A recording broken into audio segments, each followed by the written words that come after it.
All right, it's happening. This is going to be a showdown legally, okay? The Attorney General, state of New York, has done what others have refused to do. She's suing a gun maker. Finally, let's put her up full mass, okay? Now, she has an uphill battle, but I like the legal argument that she's making.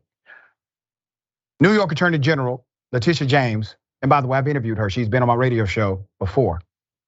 She has filed a lawsuit against the maker of a gun safety part that she claims Buffalo shooter Peyton Gendron was easily able to remove to carry out his deadly rampage. The lawsuit, which was filed Thursday, just 3 days before the anniversary of the racism-fueled shooting, was brought against Mean Arms. I want you to remember that name, Mean Arms, for its magazine lock part called the MA Lock. Now, I'm going to take you back to the reaction of those who are family members of the deceased. They get to make their victim impact statement like anyone else.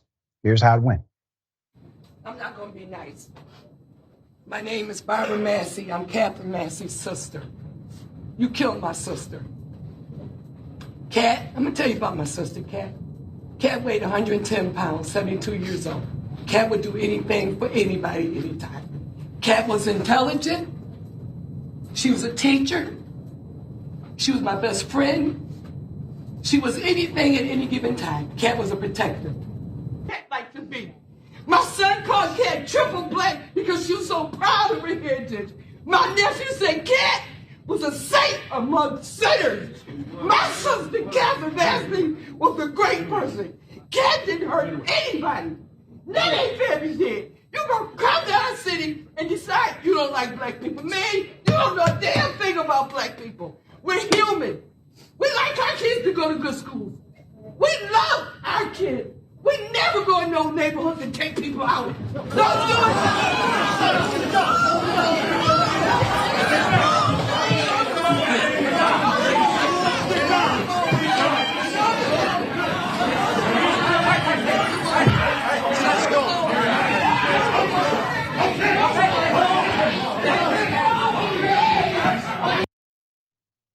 The pain, the hurt, the heartbreak, the emptiness, the despair, the confusion,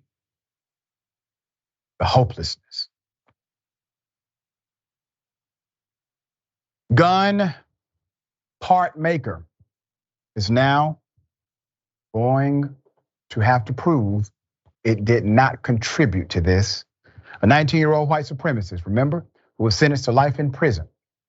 Okay, life in prison in February for killing 10 black souls, individuals, people, human beings at a top friendly market. Said in his manifesto that he was able to take the MA lock off of an AR-15 within minutes by using basic tools in his family's home and following easily available instructions. The Manhattan Supreme lawsuit alleges. The killer then added a 30-round detachable magazine that he used to kill the 10 victims and injure 3 others. All within just 2 minutes, the filing alleges. James says Mean Arms knew that its device could easily be removed, and it even had instructions on how to do so on the packaging. Yet it still advertised the item as making a gun compliant with New York laws designed to curb mass killings, the suit claims. The MA lock is made to fix a magazine in place to prevent the use of detachable magazines, which allows shooter to quickly switch out magazines to keep shooting without having to stop and reload a magazine affixed to the firearm. The suit explains. We cannot undo the devastating harm that was done, but this lawsuit against Mean Arms is part of our ongoing effort to pursue justice for the 10 innocent lives that were unjustly taken, James said. I'm so glad she's doing this. All right, she's already bankrupted the NRA, exposed them for being corrupt individuals, and they are basically no more in that state, at least not under their former designation or corporate designation. So the killer pleaded guilty to murder, all right? No question about who did it, and hate-motivated terror charges for the May 14th, 2022 tragedy. He received 10 life sentences at his February 15th hearing, where Barbara Mapp said she wanted to personally choke Gendron for killing his sister, Catherine Massey, 72. Mena Arms didn't immediately return a request for comment on Thursday. They may have something to say about this in very short order. But let me explain the law. In 2005, the United States Congress passed the Protection of Lawful Commerce Act, or Lawful Commerce in Arms Act. One, it is a federal law that provides broad immunity for many lawsuits to manufacturers, sellers, and importers of qualified products. What are qualified products? Qualified products include firearms, ammunition, or component parts. That's exactly what we have here, of the firearm or ammunition. For these purposes, PLCAA provides general immunity from lawsuits to federally licensed manufacturers, federally licensed firearm dealers and importers, and entities engaged in the business of selling ammunition at the wholesale or retail level.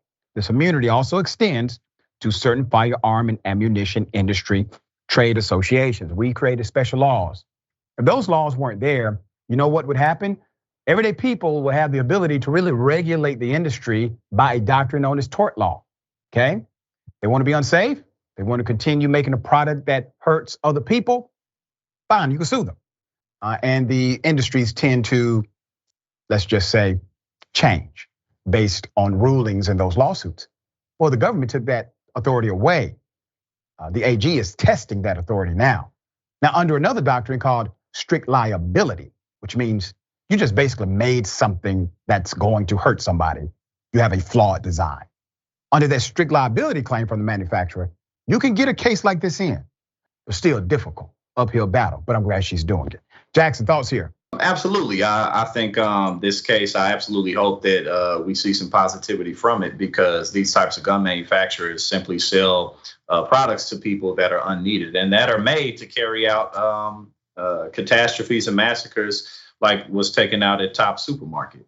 At the end of the day, the argument for criminals will get their hands on weapons anyway.